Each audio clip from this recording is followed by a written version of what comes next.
सभी को good afternoon. आज हम करेंगे आरएएस रीट पटवारी वन विभाग एलडीसी के लिए जीके के। तो सबसे पहले मैं बता दूं, कल संस्कृत का टेस्ट हुआ था थर्ड, उसमें एक पहले क्वेश्चन में कुछ त्रुटियां थी और आपको जानकारी होगी जो मैं पेपर बना रहा हूं केवल मोबाइल में टाइपिंग करते इस तरीके से पेपर बनाता हूं, तो इसलिए थोड़ी सी मिस्टेक हो गई थी। उसमें पूछा था कि प्रादि नहीं है, तो उसमें जो लास्ट ऑप्शन बताया था मैं डी, तो उसमें क्या था अति, प्रति, परि और लास्ट में सम मिस्टेक हो गई थी उसमें लिखना, तो सम होगा उसका वैसे राइट आंसर डी, लेकिन मिस्टेक होगी कोई नहीं। अब जो हमारा ऑप्शन है उसके आधार पे अगर हम आंसर करें तो देखिए पहला ऑप्शन दे रखा है प्रय, परा और सम। तो आपको बता दें प्रादि उपसर्ग को कहते हैं और जो निर होता है, दुस होता है, सम होता है, इनका जो लास्ट वर्ण है उसमें हलंत होता है। अगर हलंत नहीं है तो वो प्रादि नहीं है। तो जो पहला ऑप्शन है उसमें सम दे रखा है, तो सम में हलंत नहीं है, तो इसका मतलब ऑप्शन हमारा पहला राइट होगा, प्रादि ये नहीं है। अगर हलंत होता तो ये प्रादि बन जाता सम, लेकिन इसमें हलंत नहीं हो रहा है, इसलिए इसमें राइट आंसर ए होगा। तो आप उसको संशोधन कर लिया। वैसे मैं कमेंट बॉक्स में भी लिख दिया है, और एक आप कमेंट बॉक्स देख लिया करो, उसमें कुछ त्रुटियाँ या कुछ कहना होता है मैं ज़रूर उसमें डाल देता हूँ। चलिए अब हम करेंगे।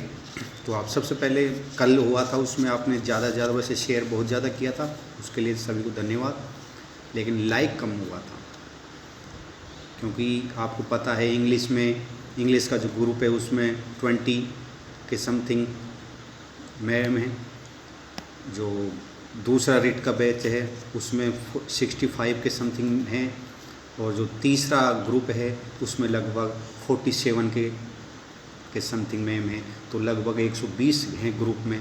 तो 120 तो लाइक होना चाहिए था, लेकिन लाइक कितना मिलता है 40-50। तो हो सकता है आपको ये चीज़ें पसंद नहीं आ रही हो। अगर पसंद नहीं आ रही तो कोई बात नहीं, आप उसको डिसलाइक कर दीजिए, लेकिन कुछ तो कीजिए। अगर आप लाइफ में कुछ नहीं करोगे तो यहीं रह जाओगे। जब आप अभी हाथ पैर नहीं ला सकते तो आगे क्या करोगे? कैसे उम्मीद कर लोगे कि आपका आगे सिलेक्शन होगा जब आपको एक बटन दबाने में प्रॉब्लम आ रही है? तो चलिए वो आपकी इच्छा है। चलो शुरुआत करते हैं। भारत का राष्ट्रीय ध्वज गीत है वंदे मातरम, जनगण मन, हिंद देश का प्यारा झंडा। तो राष्ट्रीय ध्वज गीत, तो आपको पता है राष्ट्रीय गान तो जनगण मन है, तो राष्ट्रीय ध्वज गीत पूछा है, तो आप वंदे मातरम करेंगे या फिर जनगण मन करेंगे?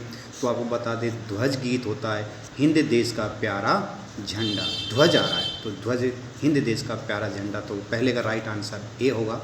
तो थोड़ा मैं फास्ट चलूँगा क्योंकि पेपर बड़ा है और ये केवल 2 ही चैप्टर में से बना है। 6 का एक चैप्टर लिया है और 10th क्लास का भी पहला ही चैप्टर, और पहले में भी पूरे क्वेश्चन नहीं हुए क्योंकि एक लेसन में से कम 60-70 क्वेश्चन बन रहे हैं एक ही लेसन में से।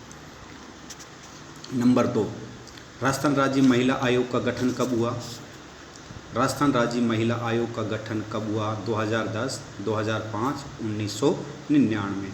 तो आपको बता दें इसका राइट आंसर होगा, आप खुद भी करते चलें, अपनी नोटबुक में तुरंत लिख लें। पहले 1 से 60 तक गिनती, 60 क्वेश्चन है इसमें, तो 1 से 60 तक गिनती लिख लें। आप 60 तक गिनती लिख लेंगे और तुरंत ऑप्शन आप करते चलें और फिर मिलान कर लें कितने राइट हैं। तो राज्य महिला आयोग का गठन 2005 में हुआ था, तो बी राइट आंसर है। प्रधानमंत्री ग्रामोदय योजना प्रारंभ की गई 2001, 2002, 2008। तो तीसरे का राइट आंसर होगा, 1 मिनट सॉरी, दूसरे का राइट आंसर होगा राजस्थान राज्य महिला आयोग का गठन 1999 में किया गया था। दूसरे में सही कर लीजिए, सी ऑप्शन है इसका, 1999 राज्य महिला आयोग का गठन। 2005 नहीं है, 1999 सी राइट है दूसरे का। प्रश्न नंबर 3, प्रधानमंत्री ग्रामोदय योजना प्रारंभ की गई 2001, 2000, 2008। तो तीसरे का राइट आंसर होगा 2000 में ये प्रधानमंत्री ग्रामोदय योजना प्रारंभ की गई थी। प्रश्न नंबर 4, पंचायत राज व्यवस्था का मध्यवर्ती स्तर है ग्राम पंचायत, जिला परिषद, पंचायत समिति। आपको पता है पंचायत के 3 होते हैं, जिला परिषद, पंचायत समिति और ग्राम पंचायत। तो इसमें पूछा मध्य, क्या पूछा है? मध्य। चौथे का राइट आंसर होगा पंचायत समिति। पंचायत समिति मध्य होता है, सबसे नीचे ग्राम पंचायत होता है और ऊपर होता है जिला परिषद। तो 3 स्तर होते हैं। प्रश्न नंबर 5, राजस्थान में पंचायत राज अध्यादेश में परिवर्तन कब हुआ? यानी अध्यादेश में, वैसे पंचायत राज आपको पता है 1959 में नागौर में हुआ था, लेकिन ये पूछा परिवर्तन अध्यादेश कब हुआ? 2005, 2006, 2000। तो 5वें का राइट आंसर होगा सी, 2000 में ये परिवर्तन किया गया था। नरेगा योजना कब शुरू हुई? 2006, 2008, 2005। तो आपको बताना है 6 में राइट आंसर क्या होगा। तो नरेगा योजना आपको पता है 2006 में शुरू की गई थी। कब की गई थी? 2006। प्रश्न 7, राजस्थान में कितने जिला उद्योग केंद्र हैं? 34, 32 या 27? तो 27, वो 7वें का राइट आंसर होगा 34। इन 34 जिलों में जिला उद्योग केंद्र हैं। प्रश्न नंबर 28, थारपाकर गाय कहाँ पाई जाती है? नागौर, बाड़मेर, जोधपुर। थारपाकर, नागौर, बाड़मेर, जोधपुर। तो आप उसको बता दें, इसका राइट आंसर बाड़मेर होगा। वैसे थारपाकर जोधपुर और नागौर में पाई जाती है, लेकिन इसका बाड़मेर आंसर क्यों हुआ? क्योंकि जो मालानी क्षेत्र है यहाँ से इसकी उत्पत्ति हुई थी और मालानी क्षेत्र थारपाकर के लिए प्रसिद्ध है, इसलिए इसका राइट आंसर बाड़मेर होगा। लेकिन ये थारपाकर तो जोधपुर में भी और नागौर में पाई जाती है, लेकिन ये कह रहा है मुख्य हमारा मालानी क्षेत्र, इसलिए हमारा राइट आंसर बी होगा। प्रश्न नंबर 9, राजस्थान में भारत का कितना प्रतिशत ऊन उत्पादन होता है? 30%, 15%, 40%। तो इसका राइट आंसर आपको बताना है भारत में ऊन कितना होता है राजस्थान में। कुल परसेंट पूछा है। 90 का राइट आंसर होगा कितना? सी, 40%। यानी सबसे ज़्यादा उत्पादन ऊन राजस्थान में ही होता है। राज्य में कुल पशुधन का कितना प्रतिशत पाया जाता है? 4%, 2.7 या 6%? तो आपको बता दें राज्य में पशुधन कमी है वैसे तो 2.7% है। बी राइट आंसर है। 11वां, माचिया सफारी पार्क स्थित है भरतपुर, जोधपुर, जयपुर। 11वें का राइट आंसर, तो 11वें का राइट आंसर होगा जोधपुर है। ये माचिया सफारी पार्क कहाँ पर है? जोधपुर में। राज्य में कुल कितने आखेट निषिद्ध क्षेत्र हैं? 43, 33, 54। राज्य में कुल कितने आखेट निषिद्ध क्षेत्र हैं? तो आपको बता दें 12वें का राइट आंसर होगा 33, यानी बी राइट है। प्रश्न नंबर 13, बंद बारेठ अभ्यारण्य अलवर, जयपुर, भरतपुर। बंद बारेठ, तो बंद बारेठ है राइट आंसर होगा इसका सी, भरतपुर। प्रश्न नंबर 14, चंबल अभ्यारण्य किसके लिए प्रसिद्ध है? घड़ियाल के लिए, हिरणों के लिए, चीतल के लिए। तो चंबल अभ्यारण्य आपको जानकारी होगी कहाँ पर है? घड़ियालों के लिए ये फेमस है। किसके लिए फेमस है? घड़ियालों के लिए। 14 का राइट आंसर ए होगा। काले हिरण किस अभ्यारण्य में मिलते हैं? सीता माता अभ्यारण्य, जयसमंद में, ताल छापर में। तो काले हिरण के लिए फेमस है ताल छापर, जो कि कहाँ पर है? चूरू में है। तो राइट आंसर होगा सी। प्रश्न 16, सरिस्का वन्य जीव अभ्यारण्य का प्रारंभ किस योजना के नाम से किया गया? यानी अब वर्तमान में सरिस्का वन्य जीव अभ्यारण्य, लेकिन जब इसका योजना प्रारंभ हुई तो किस नाम से हुई थी? मृग संरक्षण या बाघ परियोजना? तो आपको बता दें कि बाघ परियोजना से ये शुरू हुई थी। तो राइट आंसर 16 का बी होगा। प्रश्न नंबर ये थोड़ा इसमें 16 की जगह 16 के बाद 17 होना चाहिए, 18 कर दिया है, कोई नहीं। 18वें का है रणथंभौर राष्ट्रीय उद्यान कहाँ है? कोटा, भरतपुर, सवाई माधोपुर। तो आपको जानकारी होगी रणथंभौर ये हमारा कहाँ पर है? रणथंभौर राष्ट्रीय उद्यान सवाई माधोपुर आएगा इसका। प्रश्न नंबर 19, राष्ट्रीय उद्यानों की स्थापना का उद्देश्य जल संरक्षण, ऐतिहासिक स्थलों की रक्षा, वन्य जीव संरक्षण। राष्ट्रीय उद्यान है, उनका स्थापना का उद्देश्य क्या है? तो जीव संरक्षण है इसका, सी राइट आंसर है। प्रश्न नंबर 20, किस झील को देवताओं ने नाखून खोदकर बनाया था? किस झील को देवताओं ने नाखून खोदकर बनाया था? नक्की झील को, अना सागर को, पिछोला झील को? तो 20वें का राइट आंसर होगा नक्की झील को, कि झील को नक्की झील को। प्रश्न 21, किस क्षेत्र में हवेलियाँ अधिक भव्य एवं कलात्मक है? किस क्षेत्र में? मारवाड़ क्षेत्र में, ढूंढान क्षेत्र में, ये ढूंढान दे रहा है, ये ढूंढान क्षेत्र है, और ये शेखावाटी क्षेत्र में। तो आपको बता दें हवेली अधिक भव्य एवं कलात्मक शेखावाटी क्षेत्र की है। कहाँ की है? शेखावाटी क्षेत्र की है। तो राइट आंसर सी होगा। प्रश्न 22, भाषा विद्वानों के अनुसार राजस्थान की प्रमुख भाषा है, यानी भाषा विद्वान के अनुसार राजस्थान की प्रमुख भाषा कौन सी है? प्राकृत भाषा, मरु भाषा या अपभ्रंश भाषा? तो आपको बता दें वैसे राजस्थान की उत्पत्ति अपभ्रंश भाषा से हुई है, लेकिन इसकी मुख्य भाषा है मरु भाषा। कौन सी भाषा है? मरु भाषा है इसका राइट आंसर होगा।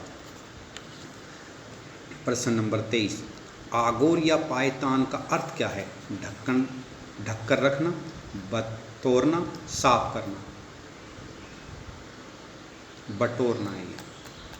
तो इसका आगोर या पायतान का अर्थ होता है बटोरना। बी राइट आंसर है। ये राजस्थानी शब्द है। सांबर झील है जयपुर में, कोटा में या दौसा में? तो आपको पता है राजस्थान में सांबर झील कहाँ पर है?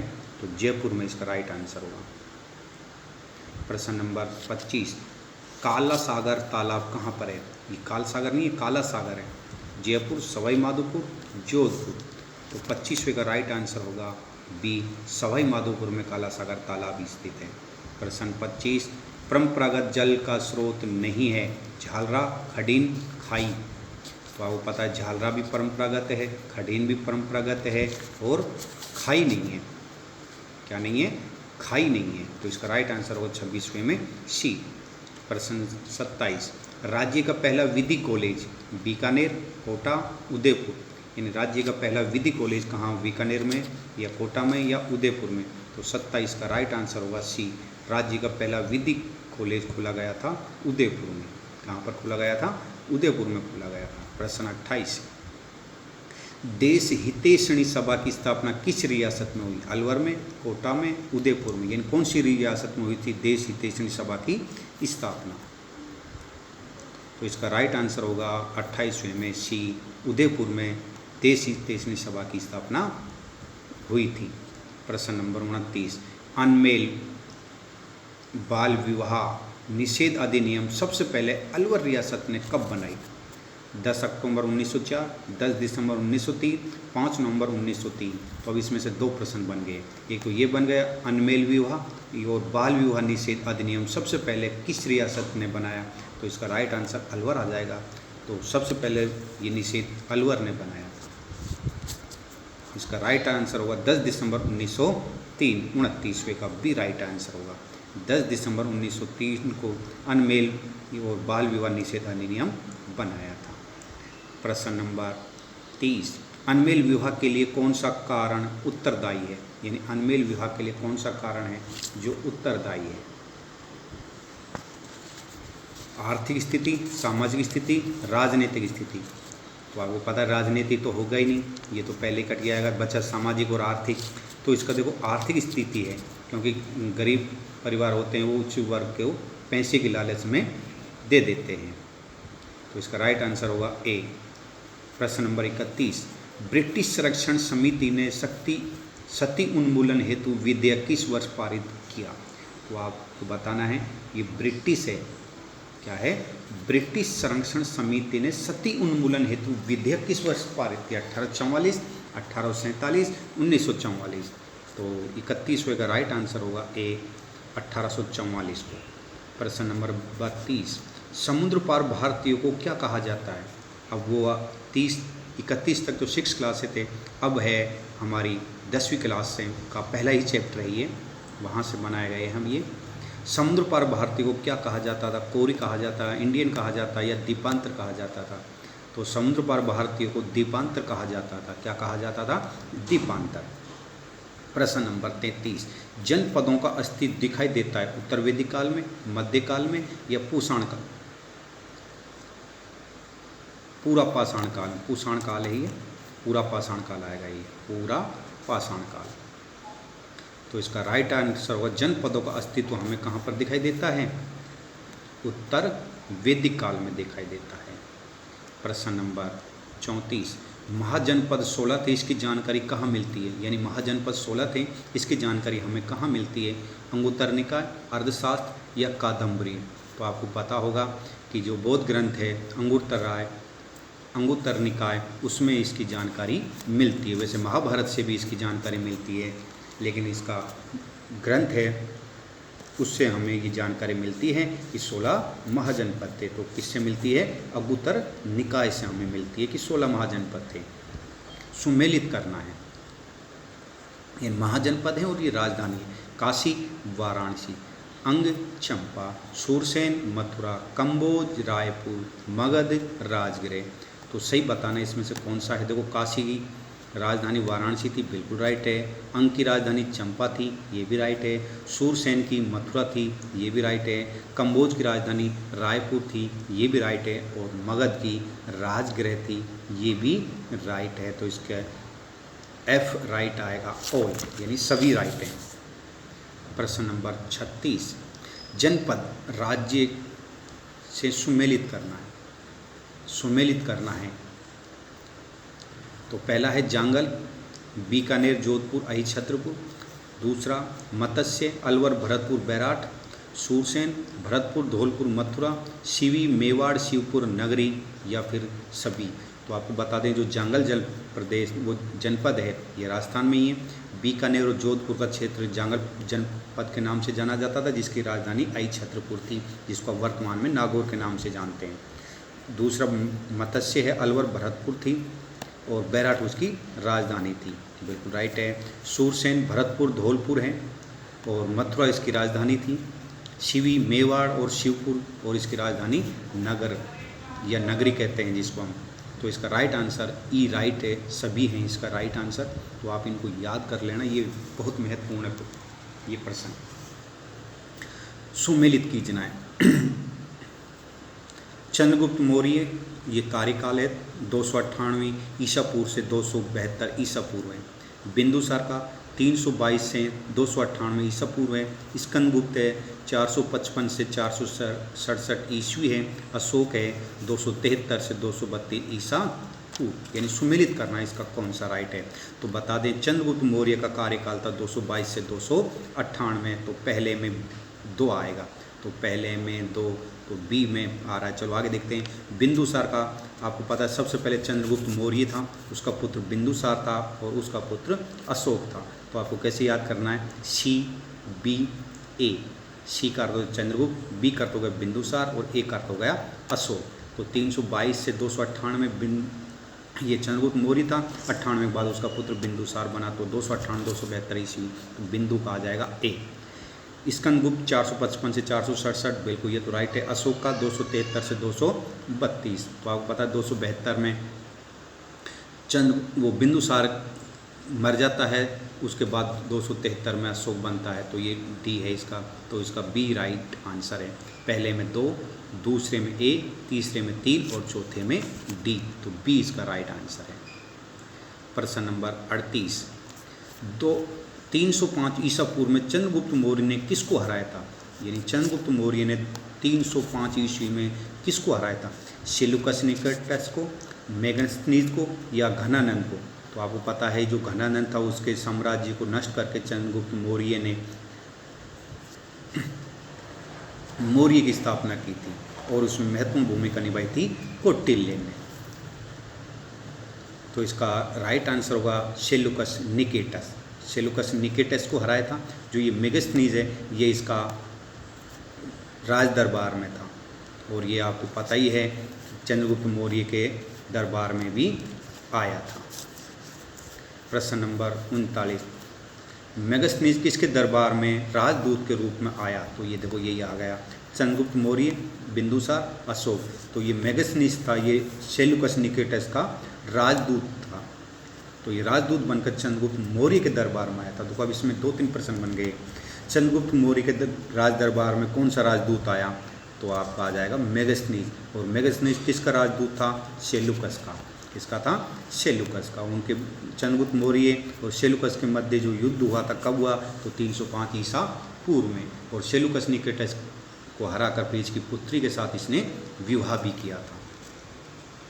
प्रश्न नंबर 40, चंद्रगुप्त मौर्य ने किस से जैन धर्म की दीक्षा ली? वे अपना शरीर उपवास करके कहाँ त्याग दिया? यानी चंद्रगुप्त मौर्य ने किससे जैन धर्म की दीक्षा ली थी? यानी जैन धर्म उसने अपना लिया था चंद्रगुप्त मौर्य ने, और उसने उपवास करके अर्थात व्रत करके अपना शरीर त्याग दिया था। कहाँ पर त्यागा? तो चंद्रबाहु, श्रवणबेला, चंद्रबाहु मैसूर, श्रवणबेला, चंद्रबाहु। तो आपको पता है चंद्रबाहु से उसने दीक्षा ली थी, और श्रवणबेलगोला जो कि मैसूर में कर्नाटक में, वहाँ उसने अपना शरीर को त्याग दिया था। तो इसका राइट आंसर पहला आएगा चंद्रबाहु श्रवणबेलगोला। श्रवणबेलगोला में इसने अपने शरीर को त्यागा था, और चंद्रबाहु से इसने क्या ली थी? जैन धर्म की दीक्षा ली थी। तो राइट आंसर ए होगा। 41 में एंटियोकस प्रथम ने डायमेकस को किसके दरबार में राजदूत के रूप में भेजा? यानी एंटियोकस प्रथम ने डायमेकस को किसके दरबार में राजदूत के रूप में भेजा? आपको पता है मेगस्थनीज तो चंद्रगुप्त मौर्य के माया था, तो अब बचा कौन? चंद्रगुप्त तो वैसे कट हो जाएगा, लेकिन चंद्रगुप्त है ये, वो चंद्रगुप्त मौर्य है। अशोक, बिंदुसार।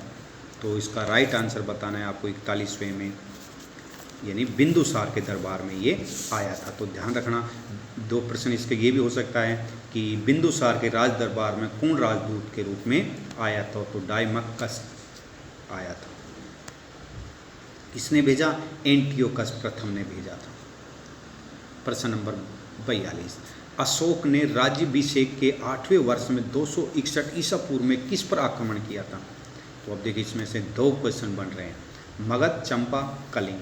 तो देखिए एक प्रश्न तो ये बन रहा है कि अशोक ने कलिंग पर राज्याभिषेक के कितने वर्ष बाद आक्रमण किया था? तो 8 वर्ष बाद, जब उसका राज्याभिषेक हुआ था उसके 8 वर्ष बाद उसने कलिंग पर आक्रमण किया था।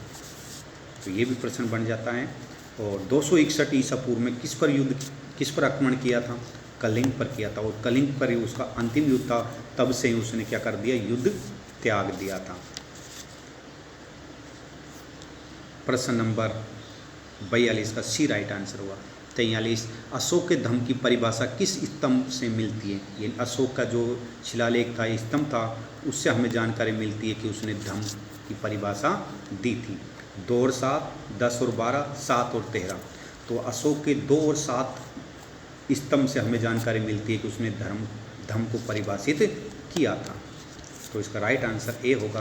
प्रश्न नंबर 44, अशोक के अभिलेख किस भाषा में लिखे गए थे अधिकतम? यानी ज़्यादातर किस भाषा में लिखे? ब्राह्मी में, खरोष्ठी में, मरु में। तो अशोक के अभिलेख ज़्यादातर भाषा कौन सी थी? 44वें में ए थी, यानी ब्राह्मी लिपि में लिखे गए थे। कौन सी लिपि में लिखे गए थे? ब्राह्मी, बल्कि खरोष्ठी में भी लिखे गए थे, लेकिन अधिकतम है, ज़्यादातर जो उसके अभिलेख हैं वो ब्राह्मी लिपि में लिखे हुए मिले। तो राइट आंसर ए आएगा। कोषाध्यक्ष को कहते थे सन्निधाता, पन्नाध्यक्ष या लूणाध्यक्ष? तो आपको बता दें लूणाध्यक्ष ये कौन होता था? जिसको अपन बोलते हैं जो काटने पीटने वाला है, उसको बोलते हैं। जिस जैसे बकरा काटने वाला, जानवरों को काटने वाला, उनको बोलते हैं ये लूणाध्यक्ष। पन्नाध्यक्ष ये होता है व्यापारी, और सन्निधाता कहलाता है कोषाध्यक्ष को। किसको कहते हैं? कोषाध्यक्ष को सन्निधाता कहते हैं। प्रश्न 45 का ए राइट आंसर होगा। 46, प्रशासन की सबसे छोटी इकाई का मुखिया होता था, यानी प्रशासन की सबसे छोटी इकाई का मुखिया कौन होता था? गोपा, ग्रामीणी या समाहर्ता? तो प्रशासन की सबसे छोटी इकाई का मुखिया होता था गोपा। क्या होता था? गोपा। तो 46 का राइट आंसर ए आएगा।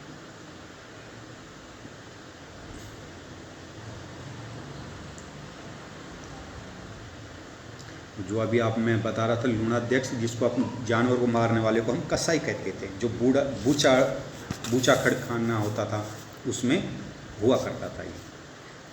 प्रश्न नंबर 47, अंतिम मौर्य सम्राट कौन सा था? मौर्य सम्राट, तो आपको पता है पहला मौर्य सम्राट कौन सा? चंद्रगुप्त मौर्य था। तो अंतिम पूछा पुष्यमित्र, स्कंदगुप्त या बृहद्रथ। तो इसका राइट आंसर होगा बृहद्रथ था अंतिम मौर्य सम्राट। और इसकी हत्या किसने की थी? पुष्यमित्र ने की थी। किसने की थी? पुष्यमित्र ने इसकी हत्या की थी। तो इसका राइट आंसर होगा बृहद्रथ था इसका अंतिम सम्राट।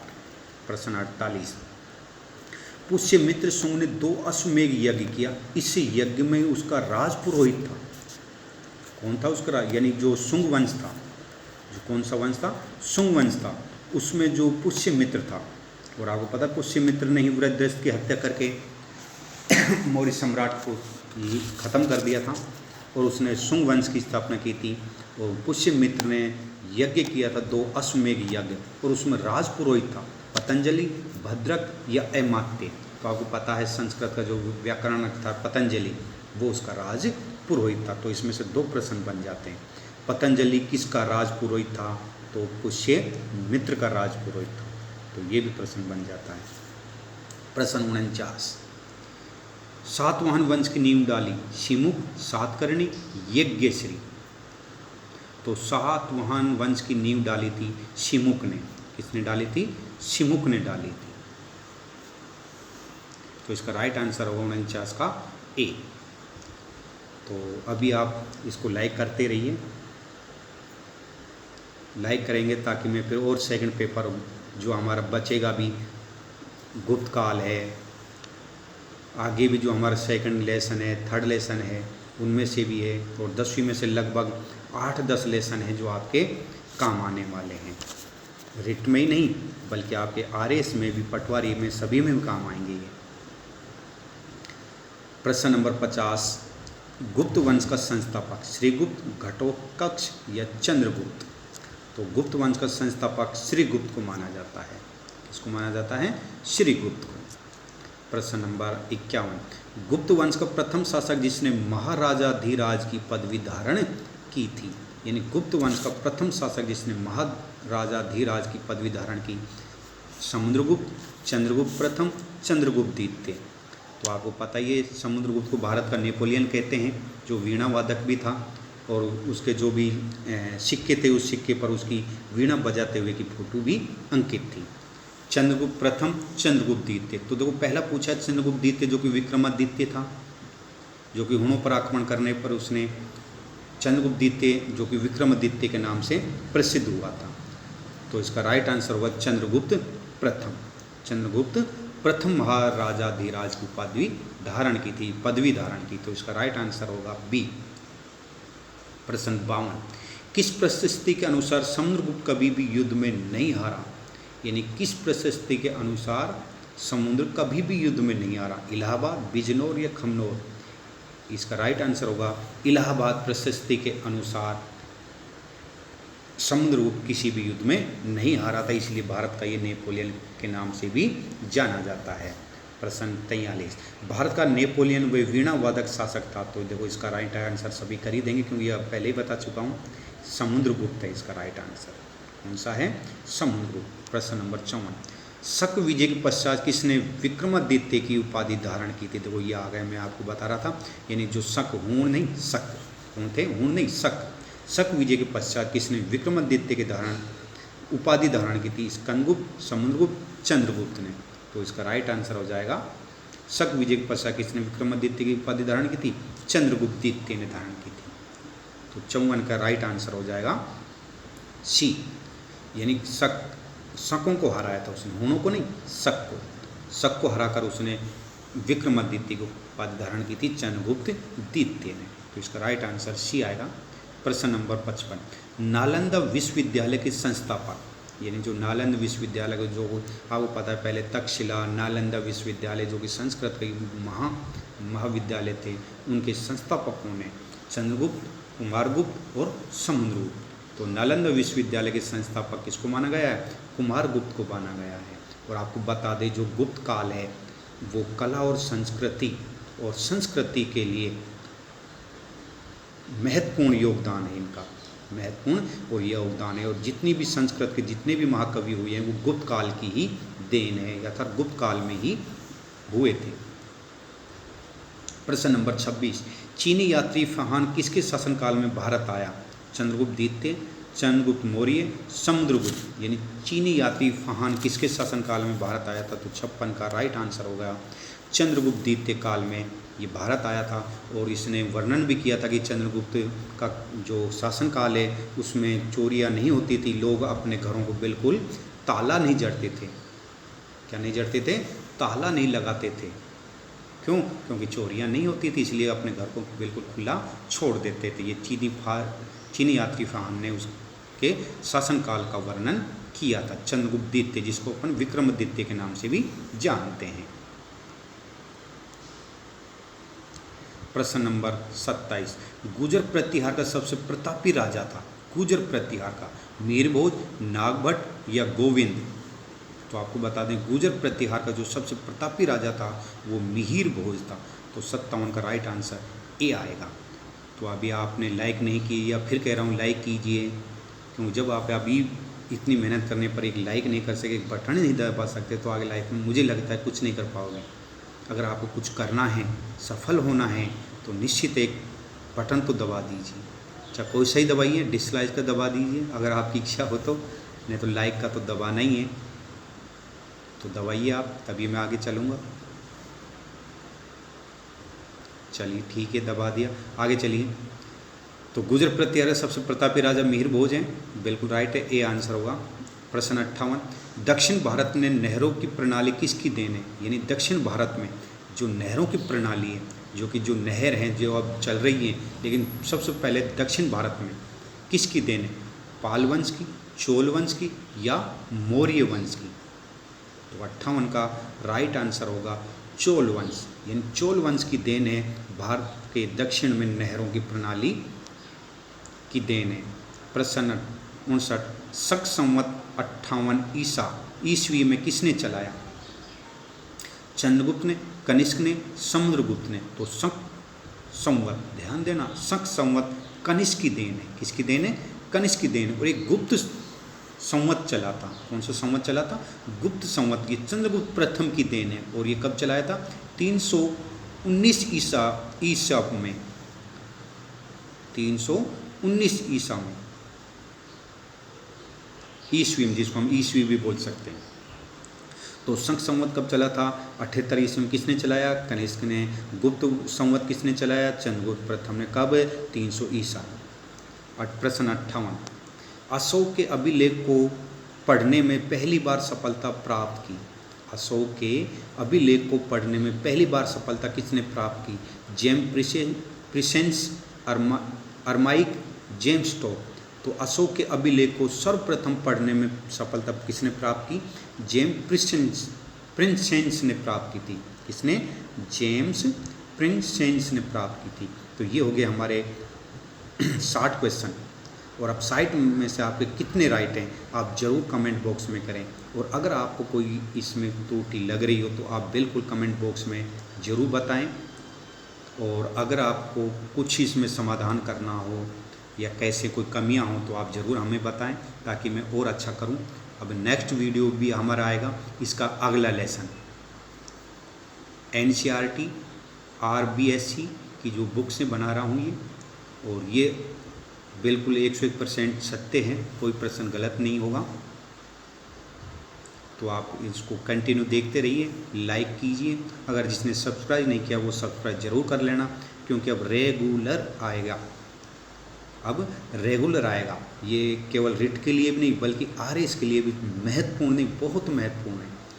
तो आप ध्यान रखना, RS के लिए, रिट के लिए, पटवारी के लिए, LDC के लिए, वन विभाग के लिए, पुलिस के लिए, ये सभी में काम आने वाले हैं।